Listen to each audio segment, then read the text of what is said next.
the imprintability, that imprint vulnerability that you're in. Mm-hmm. Okay. Yeah, and that's something that everybody needs to take into consideration. And I think Timothy Leary called it set and setting. Aha. All right. Set and setting. Make sure you've got the right set and the right setting if you're going to do anything like this. So now, we're looking at this 49-day period. Okay, and we talked about if you go on down, well, look at the picture right before that. Let's go back up to the top real quick. All right, well, number one, that's the flying mushroom saucer over the llama pasture. For those of you who can't see, it's a real beautiful scene. Two snow-capped mountains in the background, daylight, pine trees, carpeted all the way down from near the top of the mountains right to the back of the green rolling meadows of this llama farm. And the fence in the foreground. This picture was taken, that's the Three Sisters Mountains in the background, which is where... Bend. Yeah, a conference is held there every year called Consciousness Technology. Mm-hmm. Mm-hmm. And I've been there every year, and it's a wonderful thing. And this picture was done by Andy from BlueHoney.net, who is a very interesting and wonderful person. And he made this picture, and to show the similarities of what we're talking about here between the connection between the mushrooms and the aliens. Got it. Fun picture. Okay. Now, if we go down to the next picture, we see what we were talking about earlier with Adam and Eve in the Garden of Eden and the fruits. And if you notice that the fruit in the middle is a bunch of mushroom parasols on there. And also this is one of the plates of the 12 plates from the Canterbury Psalter from 1100 A.D. One of these plates is also on the cover of my book, which is very interesting. That center item, mushrooms, mm-hmm. and the snake, looks like she's feeding the snake, but that's not what's going on, I guess. Mm-hmm. So she's going to take a bite of a mushroom.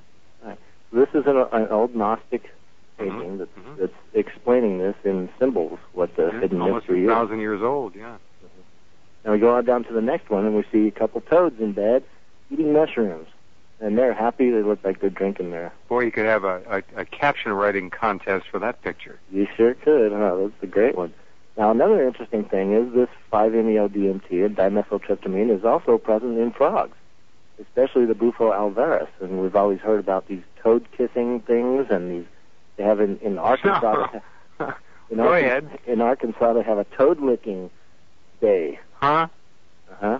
Well, we got a lot of listeners in Arkansas. I don't know how many entrants there would be for that kind of contest. Oh, it's a big deal. It's toad licking. Now, who licks whom? Oh, I don't know. But what that is in reference to is, and you always hear that witches are associated with toads, and that the toad venom, which is kept in packets on the sides of their head, actually contains dimethyltryptamine, which is the same thing that our pineal glands produce. Is that right? Isn't that interesting? How funny. Now, how old is this picture?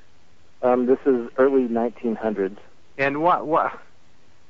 I can't understand why somebody back then would put two frogs in bed with mushrooms on a plate in front of them. I guess the idea is that did they know about the cosmic nature of mushrooms, the person who drew this? Or did they just kind of not get the point that toads eat insects?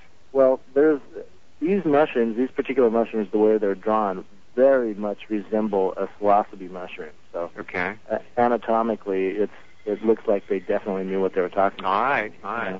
Well, some happy toads. There's 3 mushrooms there and 2 toads.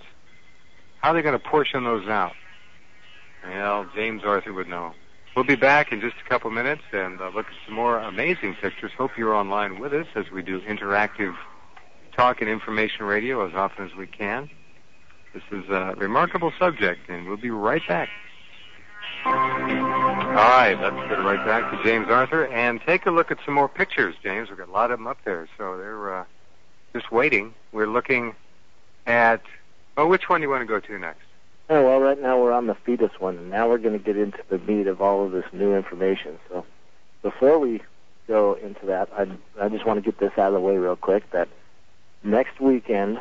not this coming weekend, but the following weekend, which is the 14th to the 16th, I will be with Robert Anton Wilson and many others, Ken Thomas and a whole bunch of others, at the National UFO Convention in Austin, Texas.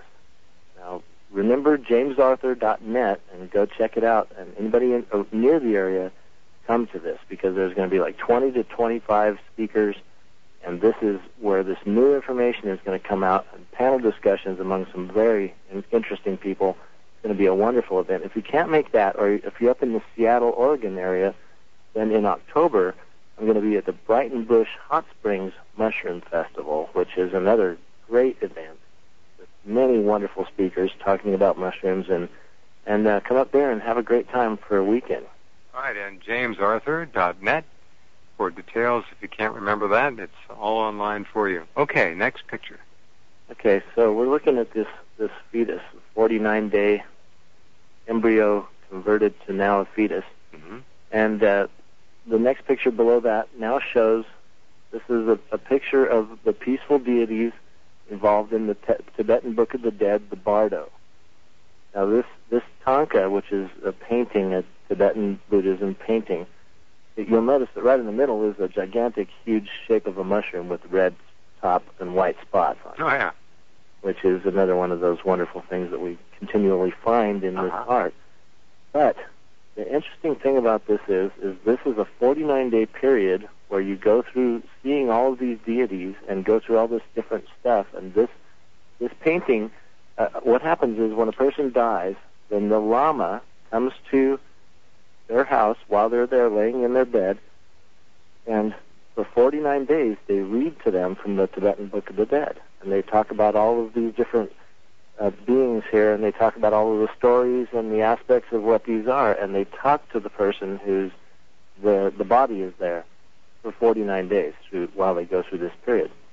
Now what we're looking at is the possibility that 49 days is the period from when one passes through the dimethyltryptamine frequency realm from one body into another. Now, we're going to look at another aspect of this. If we go down to the next picture, we look at Hinduism.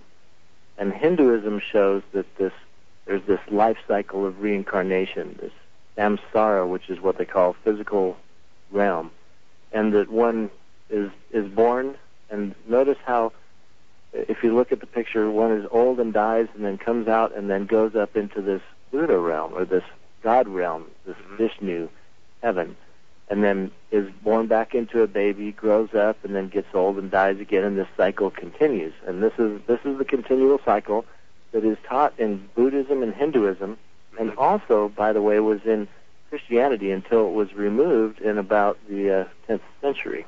All of the references to reincarnation were removed. Now, if we go down to the next picture from that, you'll see a picture of Thor's hammer. Now, as we talked about, and we will be very much getting into the mythology of the Norse gods and Thor, and how these gods became the personage that we call Santa Claus, and that this whole story of the riding of the sleigh and the chariot and the hammer and the mushroom and the lightning bolts and all of this stuff we're going to get into then. But just for basic reasons, go on down to the next page, and I'm just going to mention this, and you'll see why. Here we have the mushroom Christmas tree ornaments, and we talked about the birth date that's ascribed to this cosmic God.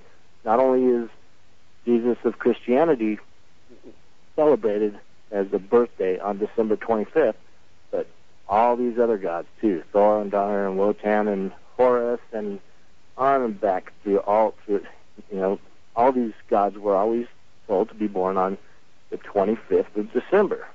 Now, a lot of speculation has gone into why that is. Why the 25th of September?